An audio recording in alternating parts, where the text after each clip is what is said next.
वैज्ञानिकों को कैसे पता चलता है कि कोई नई दवा असरदार है, या कोई बड़ी कंपनी कैसे जान लेती है कि उसका नया एड कैंपेन हिट हुआ या नहीं? इन सब का जवाब एक ही जगह छिपा है, और वो है स्टैटिस्टिक्स में। तो आज हम इसी रहस्यमयी दुनिया को थोड़ा आसान बनाएंगे और समझेंगे कि कैसे डेटा यानी आंकड़े हमें बेहतर फैसले लेने में मदद करते हैं। तो चलिए इसे समझने के लिए एक बहुत ही आसान सा सवाल लेते हैं। मान लीजिए हमने एक नया फर्टिलाइजर, एक नया उर्वरक बनाया है। अब सबसे बड़ा सवाल क्या है? यही कि क्या ये सच में पौधों को लंबा करता है? अब देखिए, ऐसा भी तो हो सकता है कि कुछ पौधे बिना फर्टिलाइजर के भी लंबे हो जाते। तो असली सवाल ये उठता है, जो नतीजा हमने देखा वो वाकई फर्टिलाइजर का असर था या बस किस्मत की बात थी? स्टैटिस्टिक्स बस इसी पहेली को सुलझाने में हमारी मदद करता है। ये असली असर को महज एक इत्तेफाक से अलग करता है।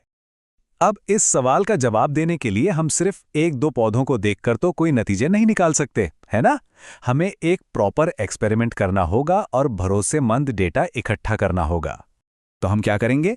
हम पौधों के दो ग्रुप बनाएंगे। एक ग्रुप को फर्टिलाइजर मिलेगा और दूसरे को नहीं। फिर हम दोनों ग्रुप्स के पौधों की ऊंचाई को नापेंगे। और बस यही है सबसे पहला और सबसे जरूरी कदम, रॉ डेटा इकट्ठा करना। ठीक है, तो अब हमारे पास बहुत सारे नंबर्स हैं, डेटा का एक ढेर है। अगला कदम क्या होगा? जाहिर है हमें इस डेटा को समझना होगा, और यहीं पर काम आती है डिस्क्रिप्टिव स्टैटिस्टिक्स। जैसा कि नाम से ही पता चल रहा है, इसका काम है हमारे डेटा को डिस्क्राइब करना, उसकी एक समरी बनाना, ताकि हमें एक नज़र में पता चल जाए कि आखिर हमारे पास है क्या। और देखिए, हमारे एक्सपेरिमेंट में एक साफ पैटर्न नजर आ रहा है। जिन पौधों को फर्टिलाइजर मिला उनकी औसत ऊंचाई 25 सेंटीमीटर थी, और जिन्हें नहीं मिला उनकी सिर्फ 22 सेंटीमीटर। तो डेटा को इस तरह से समराइज करने का जो सबसे कॉमन तरीका है वो है एवरेज निकालना, जिसे मीन भी कहते हैं। इससे होता यह है कि हमें हर ग्रुप के लिए एक सिंगल नंबर मिल जाता है, जिससे तुलना करना बहुत आसान हो जाता है। और जब हम इसी डेटा को एक बार चार्ट पर देखते हैं तो ये अंतर और भी ज्यादा साफ हो जाता है। फर्टिलाइजर वाले ग्रुप का बार क्लियरली लंबा है, तो पहली नजर में तो यही लगता है कि हाँ, फर्टिलाइजर काम कर रहा है। लेकिन यहीं पर असली और बड़ा सवाल आता है। क्या हमारे छोटे से एक्सपेरिमेंट में मिला ये छोटा सा अंतर ये साबित करता है कि ये फर्टिलाइजर दुनिया के सभी पौधों पर हर जगह काम करेगा? हमें ये याद रखना होगा कि हमने दुनिया के हर एक पौधे पर तो ये टेस्ट किया नहीं। हमने तो बस एक छोटा सा ग्रुप लिया था, जिसे कहते हैं सैंपल। तो हमारा असली मकसद क्या है? हमारा मकसद है इस छोटे से सैंपल के नतीजों को इस्तेमाल करके दुनिया के सारे पौधों यानी पूरी पॉपुलेशन के बारे में एक अंदाजा लगाना, एक अनुमान लगाना।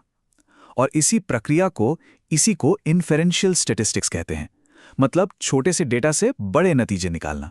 तो सवाल ये है कि हम एक छोटे से सैंपल से पूरी पॉपुलेशन के बारे में इतने बड़े नतीजे कैसे निकाल सकते हैं? खैर, इसके लिए स्टैटिस्टिशियंस के पास एक खास टूल किट होता है, जिसे हाइपोथेसिस टेस्टिंग कहते हैं। ये सबूतों को परखने का एक फॉर्मल तरीका है। इसे ऐसे समझिए जैसे एक कोर्ट में होता है, बेगुनाह जब तक जुर्म साबित ना हो जाए। हम भी शुरुआत में यही मानकर चलते हैं कि फर्टिलाइजर का कोई असर नहीं है। इसे कहते हैं नल हाइपोथेसिस। फिर हम अपने डेटा में ये देखते हैं कि क्या हमारे पास इतने मजबूत सबूत हैं जो इस बात को गलत साबित कर सकें। और इस टूल किट में ना कई अलग अलग तरह के टूल्स होते हैं। जैसे हमारे फर्टिलाइजर वाले केस में हम दो ग्रुप्स को कंपेयर कर रहे हैं, तो हम टी टेस्ट का इस्तेमाल करेंगे। अगर दो से ज्यादा ग्रुप्स होते तो शायद एनोवा का इस्तेमाल होता। मतलब हर काम के लिए एक सही टूल है। अभी के लिए हम टी टेस्ट पर ही फोकस करेंगे। तो ये टेस्ट हमें आखिरी फैसला कैसे सुनाता है? कमाल की बात यह है कि ये सब कुछ सिर्फ एक नंबर पर आके टिक जाता है। ये टेस्ट सिर्फ एक, लेकिन सबसे जरूरी सवाल का जवाब देता है, और वही हमारी पूरी जांच की चाबी है। और उस नंबर को कहते हैं पी वैल्यू। आसान भाषा में कहें तो पी वैल्यू ये बताता है कि जो नतीजा हमें मिला है उसके महज एक इत्तेफाक या संयोग होने की कितनी संभावना है। जितना छोटा पी वैल्यू होगा उसका मतलब है कि नतीजा संयोग होने की संभावना उतनी ही कम है। तो चलिए मान लेते हैं कि हमारे फर्टिलाइजर वाले डेटा पर जब टेस्ट किया गया तो ये पी वैल्यू निकल कर आया। अब देखिए, साइंस में आमतौर पर एक कट ऑफ पॉइंट तय किया जाता है। अक्सर ये 0.05 या 5% होता है। अगर हमारा पी वैल्यू इस कट ऑफ से कम आता है तो हम कहते हैं कि रिजल्ट स्टैटिस्टिकली सिग्निफिकेंट है।